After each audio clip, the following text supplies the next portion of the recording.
الحمد لله رب العالمين والصلاة والسلام على سید الانبیاء والمرسلین ناظرین و سامعین السلام علیکم ورحمۃ اللہ وبرکاتہ۔ میرے بھائیوں اور دوستوں، شرک ایک بہت بڑا جرم ہے، ایک بہت بڑی نحوست ہے، جس کے بارے میں اللہ رب العزت قرآن مجید کے اندر سورہ لقمان کے اندر ارشاد فرماتے ہیں، ان الشرک لظلم عظیم، بے شک شرک سب سے بڑا ظلم ہے۔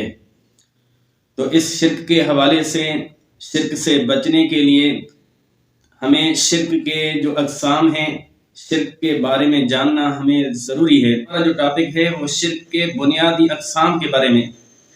ویسے تو شرک کے بہت سے اجمالی طور پہ اقسام ہیں، لیکن بنیادی طور پہ جو شرک کے 4 بڑے اقسام ہیں کہ اللہ کے ذات کے ساتھ شرک کرنا، اللہ کے صفات میں شرک کرنا، اللہ کی عبادات میں شرک کرنا اور اللہ کے اختیارات میں شرک کرنا۔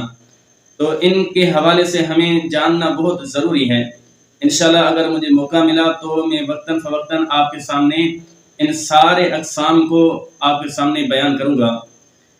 تو سب سے پہلا قسم جو ہے وہ ہے اللہ رب العزت کی ذات میں شرک۔ رب العالمین اکیلے ہیں، وحدہ لا شریک ہیں اپنے ذات میں۔ اللہ رب العالمین کے ساتھ، اللہ رب العالمین کے ذات میں بھی کوئی شریک نہیں ہے۔ جس طرح عیسائیوں نے کہا کہ حضرت عیسیٰ علیہ السلام اللہ کا بیٹا ہے، اور یہودیوں نے کہا عزیر علیہ السلام اللہ کا بیٹا ہے، جس کا ذکر اللہ رب العالمین نے قرآن میں سورۃ التوبہ کے اندر ارشاد فرمایا، وقالت الیہود عزیر ابن اللہ وقالت النصارى المسیح ابن اللہ۔ اور مشرکین مکہ کہتے تھے وَيَجْعَلُونَ لِلَّهِ الْبَنَاتِ سُبْحَانَهُ، یعنی وہ اللہ رب العالمین کے لیے جو فرشتے اللہ کے ہوتے ہیں ان کو وہ اللہ کے نعوذ باللہ بیٹیاں قرار دیتے تھے۔ تو یہ ہے اللہ رب العالمین کے ذات میں شرک۔ تو اللہ رب العالمین تو ان چیزوں سے پاک ہیں، لم یلد ولم یولد، کہ اللہ کو نہ کسی نے جنا ہے اور نہ ہی اللہ نے کسی کو جنا ہے۔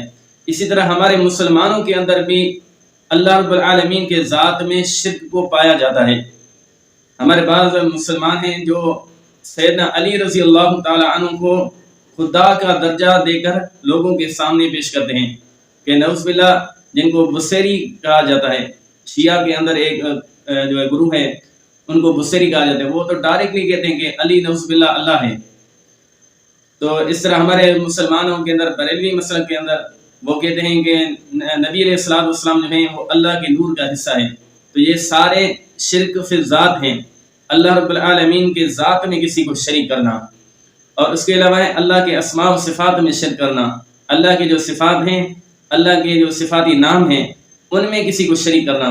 جس طرح اللہ رب العالمین السمیع البصیر ہیں، ہر جگہ سننے اور جاننے والے، ہر جگہ دیکھنے والے، وہ اللہ رب العالمین کی ذات ہے۔